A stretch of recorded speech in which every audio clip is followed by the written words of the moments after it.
Hörmətli kanallarımız əzaları, bugünkü videomuzda sizlərin etibarınızda 3-cü qavatdan 4 xana kvartiramızı gördük. Ötəmiz Mesta Plajı Zor Daritanın Rop arasında Urdu Universitetinə yaxın hörmətli vətəndaşlar. Bir yan tərəfimizdə Dekkan bazar oladəzdə, bir yan tərəfimizdə Raycenter bazar, Şalkamatal, bir yanda Urdu Universiteti. Şunun Rop arasında işi doğumlarımızda əzlə, bir yan tərəfdə işi Panini doğumlarımız var. Şunun 3-cü qavatında yerləşən 4 xana kvartir oladı. Narxını ekranda yazıb ballarınız hörmətli vətəndaşlar. Əzlə kanallarımıza abunə olub, videolarımıza like basıb keçsən çıxmasın.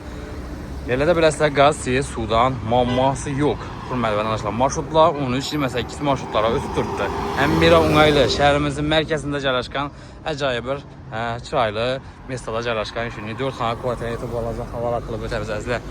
Hani getib bir yaytda xanamızı görüb ötsək istəyirəm. Hörmətli vətəndaşlar, kvartiramızdan yetib gəldik 3-cü qavatda yerləşən dəmir işlə qoyulğan. Bizdə birincisi, ikincisi yağaç işlənən bismillah deyirəmiz. Aranızda girgəndən bir də koridor cayı, çət tərəfimizdə bir xanası boğanızda periodkən apta şağlar, belən pul qılıb qoydular, remont tələb kvartirəkən, hörmətli vətəndaşlar. Narxını ekranda yazıb qaldıramız, həzlə, deməli, mürcət qılayasılar. Girgəndən bir də pirxoji zonası vardı, pirxoji yeməstaları var, 2 işləzlə, bir anda yumuşxana, xacatxanası, aşxanası, bir de birinci xana, ikinci xana, 3, bu xanada yine bir xana ötəzlə. Bu tərəfdə veranda samba əzlə. Bir yandan gözətib danışdırıb barəmiz. Əcayib bir Mesta Plajı, yəni Daritanlı yanında əzlə zor mestada bir ilə sanuzel, plastik boğan, divalla, patalıqlar, restolla, bağ, hörmətli vətəndaşlar. Su şişlərəm qoyulğan. Bu tərəfdə aşxanası oladı. Bir aynası plastik almadan ikən qoxunimi belə qaz birdə, viçkə bir ilə qaz, sudan mammasyon. Darital Urdu Universitetinə dım yaxın yerdə hörmətli vətəndaşlar. Bu tərəfdə bir xanası ilə. Həzə birimiz bir 3-ə 4-lə bağ. Divalla fonda bir anda ilə açıq balkonan bax hörmətli vətəndaşlar, bəkli balkonan bax. İşlərəm yağac işlərəm. Bir də sklata bax hörmətli vətəndaşlar. Medəcədə qoymaqınıza. Gəndə üzləriniz görüb ala verəsizlər.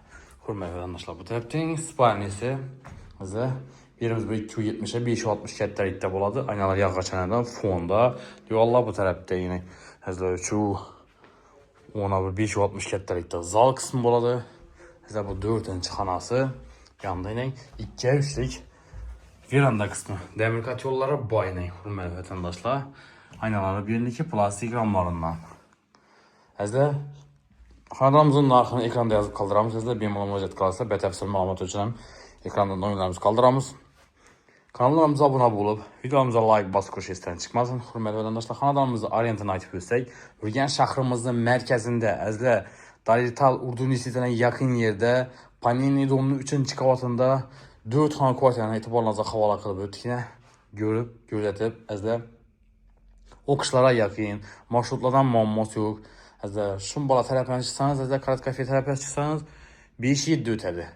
Darital tərəfə ötsəyiz 13-28 marşrutlara ötürtdü. Zor mesada, Şolkamat yaxın, Raycenter bazar, Dekkan bazar, həm məsələn pişkom barsanız boladı. Hörmətli vətəndaşlar, Olimpiya stadion börk tərəfində zor mesada şimdi əcayib bir 4 xana kvartirə etibarınıza havalar qılıb ötdük. Qızıq qala telefon qılarsa. Kommentariyada çayla fikirlərini qaldırıb barasla, caylarımıza baxa verib, bir çayla fikirlərini qaldırıb barsanızla bizə sizlərdən məmnun olabız hörmətli vətəndaşlar. Həmmiyə sağlıq, qammallıq dilimiz. Keyin görüşüncə xeyirlə qalamız.